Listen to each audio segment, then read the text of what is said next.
Folks, we have now entered a very dangerous situation in the Kenyan crisis, an extremely dangerous situation. Without wasting any time, let us break it down so that we all understand exactly what I mean and exactly what I'm saying. For some time now, the Jubilee government has been very quiet over the swearing-in issue. Okay?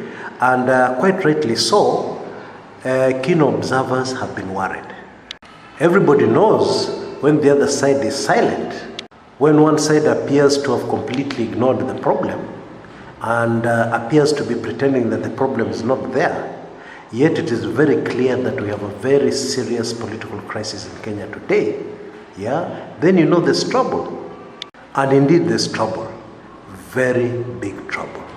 When the Jubilee government went quiet, and indeed shortly after that I received an email from one of you members, a private email, where we talked about a lot of things, but in the end they said that the fact that the government is quiet is not a good thing, and then they followed it up by asking, what kind of developments are happening on the military front.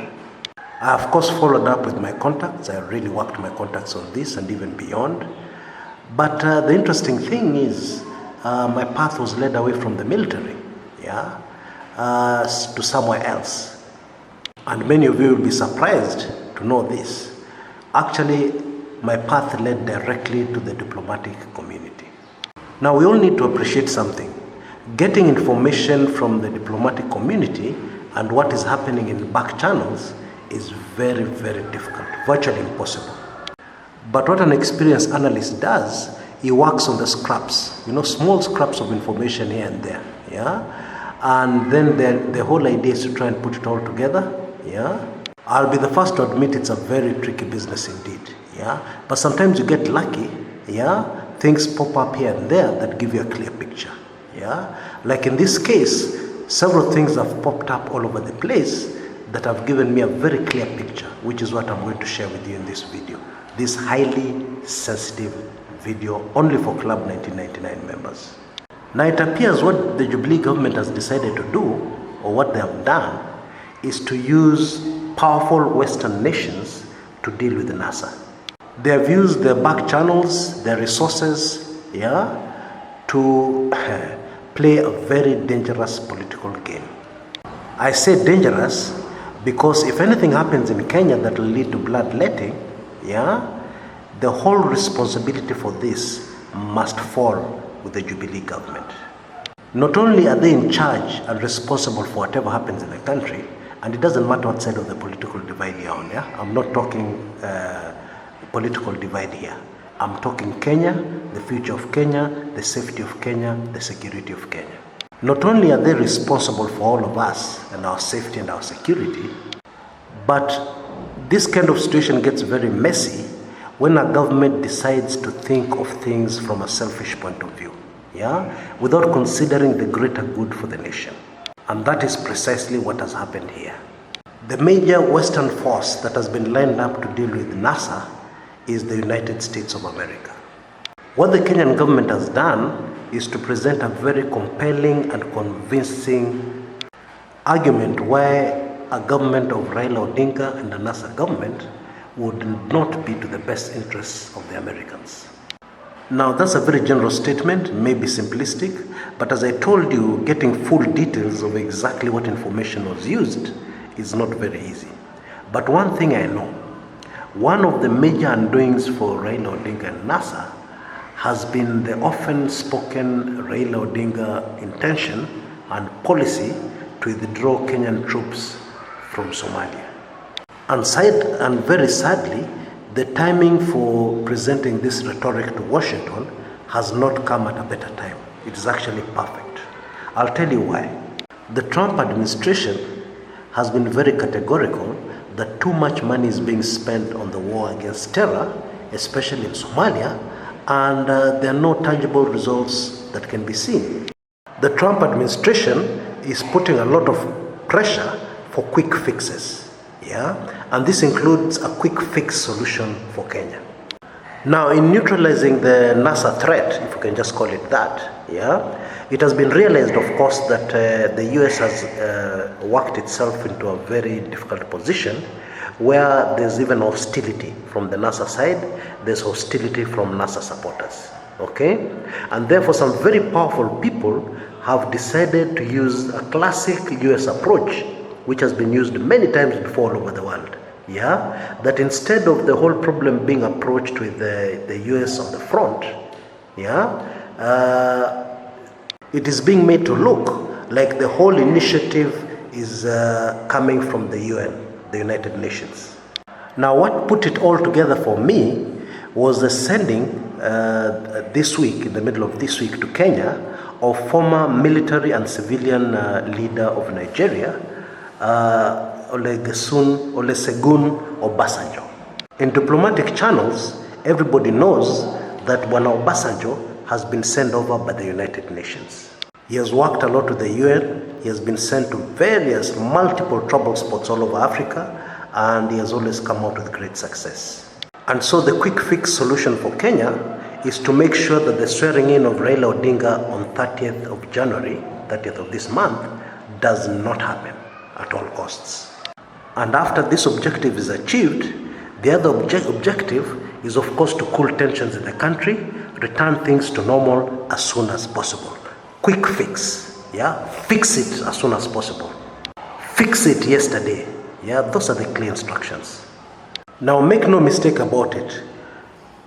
The gloves are off. All tactics, all means are going to be used to make sure that this objective is achieved.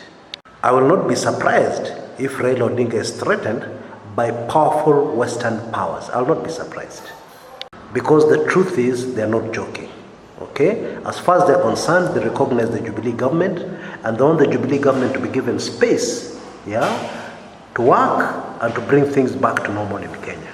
Human rights abuses in Kenya, go tell that to the birds. Massive electoral fraud, go tell that to the birds. This is really what it is. Now, Obasanjo is a very close friend to Raila Odinga, but I'm sure the former general, or the general, yeah, knows what side of his bread is buttered. Now, let's also be realistic here. We know that when a superpower decides to bully a nation of the size of Kenya, it's a done deal. There's nothing Kenya can do about it. And that is a fact. You can sing about a sovereign nation, you can sing about Kenya being an independent nation until until your throat goes hoarse, yeah? But at the end of the day, they are going to have their way. That's just the reality. That's just the way things are. Now, note I've said a nation, a country. I've not talked about a political party or an opposition political party like NASA, yeah? So that one is a non-issue. NASA, that is even easier than our whole country, yeah? So for all intents and purposes, yeah, NASA and Raila Odinga are done. At the end of the day, they will have no choice but to bend to the will of the superpower. When you sift through the propaganda, you will realize that Colonel Muammar Gaddafi, the late Gaddafi, was good for the Libyan nation. Okay? He was a good leader, Libyans benefited. But where is he today? The late president of Burkina Faso, Thomas Sankara, was a revolutionary leader, and he revolutionized his country in ways which people are still talking about today, over 2 decades later. Without foreign interference, that country was heading places, yeah? But where is Thomas Sankara today? 6 feet under, yeah? So you get my drift. You cannot fight and win against major superpowers. You can't. Now, up to there, things look okay. They look like they will work, no problem, yeah? But now, here comes the trouble. How are the vast majority of Kenyans going to react to the developments that are about to unfold very rapidly in our country? How are they going to react? How are Raila Odinga supporters going to react, yeah, when they realize that Raila Odinga is not going to be sworn in after all? There's going to be no parallel government after all. How will they react? Now, in my view, even if this crazy plan works, whatever they've planned, even if it works, and things go back to normal and tensions are put on hold for a while, what will happen is that we will be simply postponing serious trouble for Kenya. We may postpone it for a few months. We may even postpone it for a whole year. But that trouble is coming. And we can no longer run away from it. Okay? Now, those of us who are praying for the nation, I urge you to continue praying. I urge you, in fact, to step up prayers. Okay? Because this is not good. Before I go, quick tip going forward. Observe very carefully Bwana Obasanjo's moves. Observe very carefully the reaction of the major Western powers, especially the United States and Britain. Okay? Yeah, let's see. That will confirm to you whether what I've told you in this recording is true or not. It will also be able to give you a lot of other details on exactly what the game plan here is going to be. Okay? Let's just hope for the best. Until next time, this is Chris Kumekucha.